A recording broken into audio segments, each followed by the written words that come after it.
일의 만족도에 있어서도 그렇지만 수입 요거 네. 요거도 좀 괜찮은 거 아니에요? 저는 만족합니다. 와, 그럼 한 억대 연봉 정도 되는 거예요? 뭐 노코멘트 하겠습니다. 노코멘트. 야, 어디 출퇴근하는 그런 답답함도 좀 싫어하고 아하. 그리고 좀 어느 정도 놀 수 있는 날들이 있다는 게 좋거든요.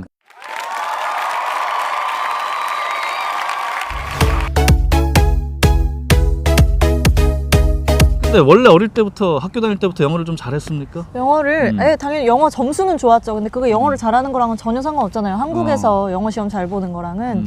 근데 그냥 그래도 영어 잘하는 학생이란 이미지는 있었던 것 같아요. 어느 정도. 근데 보니까 대학 전공은 또 동문과 나왔죠? 네, 맞습니다. 독어 동문과 나와서 독일어 통역을 하지 왜 영어를 하게 됐어요? 독일어는 사실 냉정하게 말하자면 수요가 필요성이 별로 시장에서 없다. 이제 유럽 그 연사들 같은 경우 영어로 대체된 지가 좀 꽤 됐기 때문에 수요 측면도 있었지만 솔직히 말하자면 독일어 실력은 영어에 비하면 아직 갈 길이 한참 멀었기 때문에 제가 대학 때 배운 거라 좀 너무 오래 걸릴 것 같다는 그런 것도 있었습니다. 네, 보통 이제 어린 학생들 가운데서는 동시통역사에 대해서 잘 모르지만 왠지 좀 좋은 직업같이 이렇게 보일 것 같은데 본인이 만족도는 어떻습니까? 저는 개인적인 만족도가 굉장히 높아요. 왜? 근데 이제 사람마다 다르죠. 왜냐면 저는 성향상 어디 출퇴근하는 그런 답답함도 좀 싫어하고 그리고 좀 어느 정도 놀 수 있는 날들이 있다는 게 좋거든요. 근데 이제 좀 빡빡하신 분들도 계세요. 솔직히 사람 성향상 다 저 같진 않잖아요.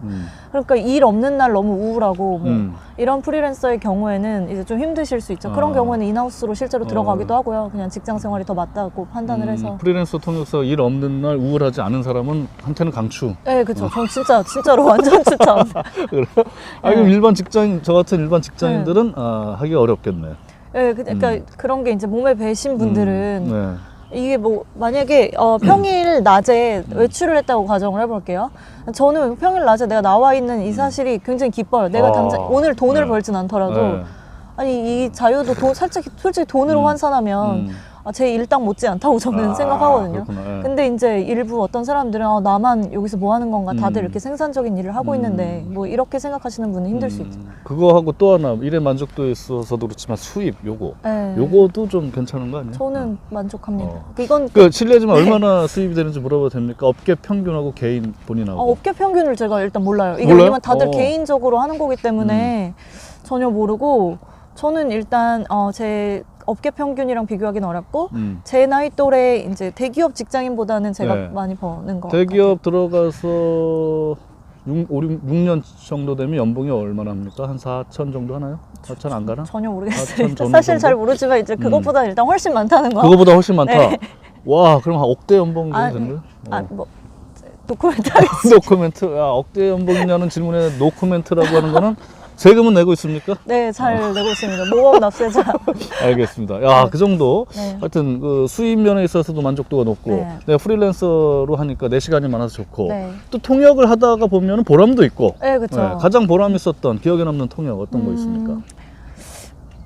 보람 있었던 거는 제가 책에도 소개한 건데 이제 그 장애인 분들을 위한 이제 보조기기를 발표하는 자리. 근데 그거는 그 발표하시는 교수님도 이제 어디 학회를 가셨다가 외국에서 차 사고로 본인도 이제 목 밑으로는 다 마비가 되신 분이 목 밑으로 거의 전신마비래요. 그렇죠. 이제 그런 분들이 이제 자기처럼 이제 다 마비가 되신 분들을 이 스마트폰을 사용할 수 있도록 이렇게 거치대 같은 거를 개발을 하셔서 그거를 이렇게 시연하는 자리였어요. 이제 참석자분들도 다 이제 휠체어 타고 오셨고 이런데 이제 거기서 이제 그분들이 막 되게 이렇게 눈을 반짝이면서 그 설명 듣는 걸 보니까 이제 저도 되게 마음이 찡했던 그런 경험이 있었어요.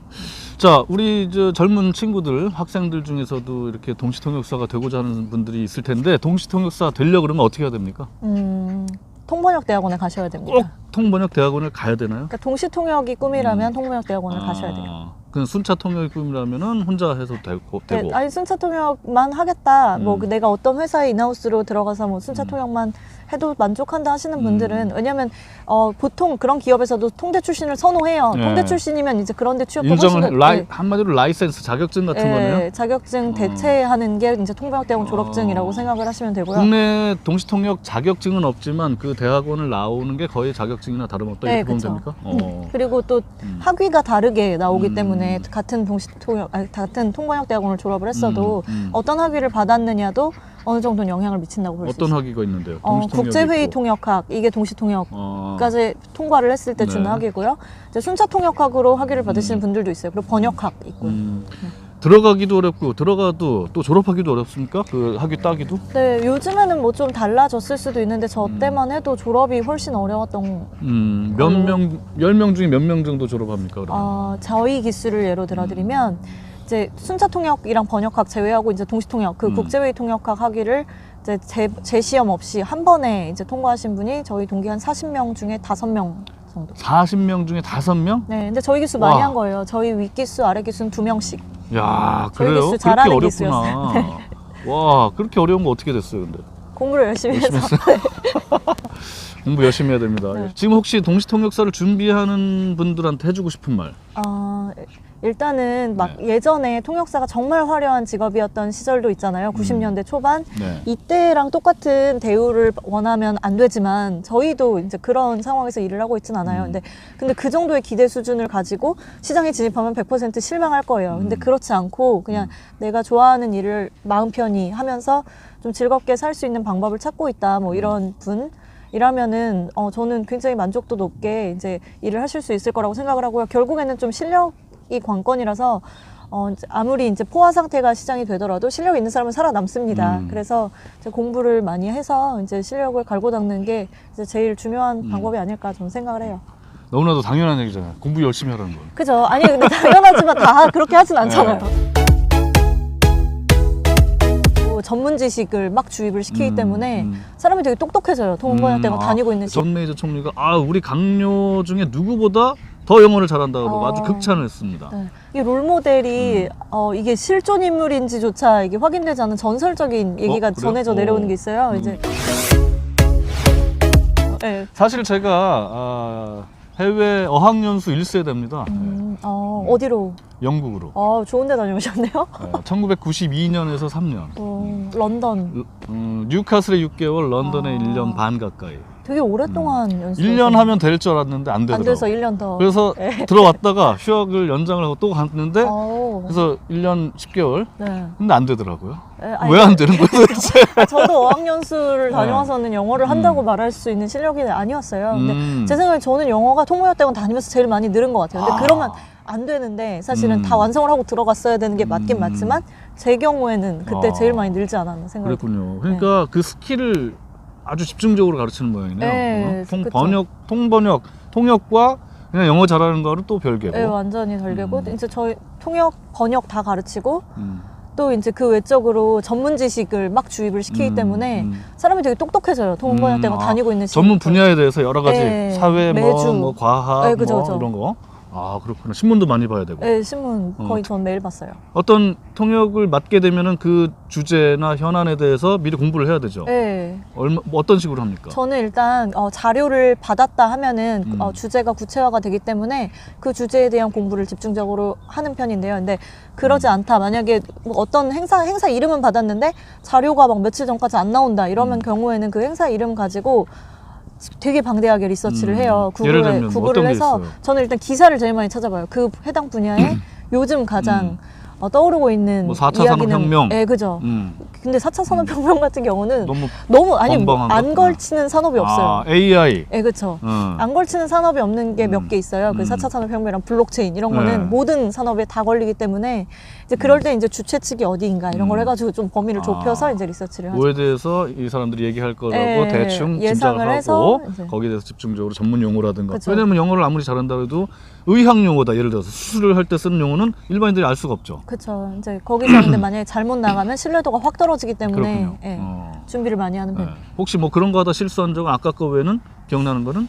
많을 건데 이렇게 지금 굉장히 많이 이제 했겠죠. 저도 이제 특히 병아리 시절에 많이 어설픈 통역을 했을 거라 생각합니다. 혹시 그 롤 모델이 있어요? 이 동시통역이나 통역을 잘하는 사람 가운데? 이 롤 모델이 이게 실존 인물인지조차 이게 확인되지 않은 전설적인 얘기가 그래요? 전해져 내려오는 게 있어요. 누굽니까? 이제 통역사들 사이에 이게 한국 통역사인지 외국 통역사인지도 저 잘 몰라요. 근데 이제 순차 통역 상황에서 어떤 그 통역사가 굉장히 이제 길게 연사가 말을 했는데 그거를 정말 하나도 빠짐없이 너무 완벽하게 이제 통역을 해서 사람들이 너무 감탄을 해가지고 노트를 한번 보자고 했대요. 근데 이제 저희가 순차 통역 노트를 할 때 이제 말이 길어지니까 이제 문장이 하나 끝날 때마다 이걸 구분을 짓기 위해서 이렇게 줄을 그어놓거든요.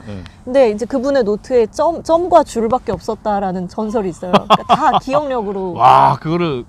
근데 어찌됐든 이 사람이 영어로 한 거를 듣고서 기호를 메모든 해야 되는데 거의 없이 다 그냥 점만 찍고. 그럼 머리가 아주 비상한데. 전혀 모르는데 그냥 전설처럼 내려오는 얘기인데 듣고 너무 멋있다. 이윤희 통역사가 그런 전설의 통역사가 되고 싶다라는 생각도 해봤겠네요. 좋죠. 안 쓰는 걸로. 메모 안 하는 걸로. 왜냐면 저는 기억력이 좋은 편이거든요. 저 일반 통역사들에 비해서. 그래서 그걸 장점을 한번 살려가지고 최대한 한번 해볼 수 있지 않을까? 이 얘기하세요. 박진 전 의원, 종로에서 국회의원 3선하신 분. 이분이 그 YS의 통역을 한때 했었어요. YS 김영삼 대통령 시절에.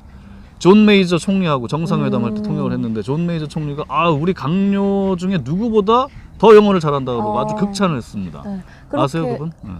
잘은 모르지만 근데 그렇게 실력 있으신 분들은 그러니까 사실 가끔 하는 얘기가 통역을 정말 잘하게 태어난 분들, 타고난 사람은 통역대학을 안 나와도 어차피 통역을 잘할 사람들이다라는 얘기를 하거든요.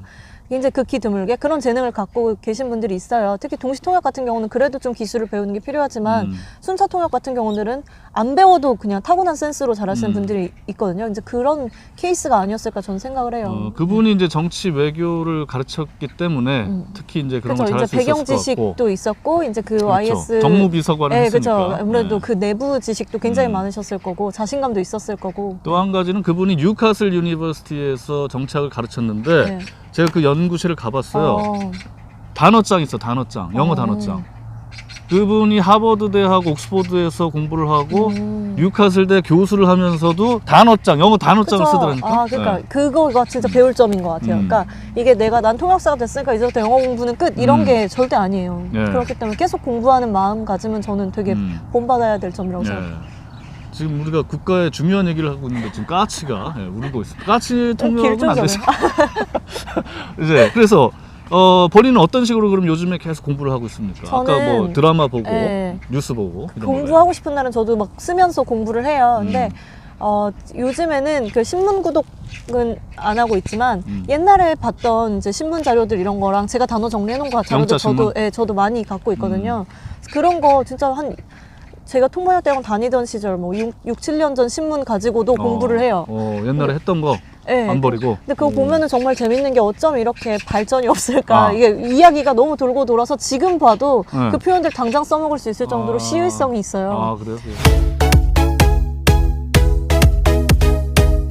1시간까지는 60만 원. 1시간까지는 60만 원.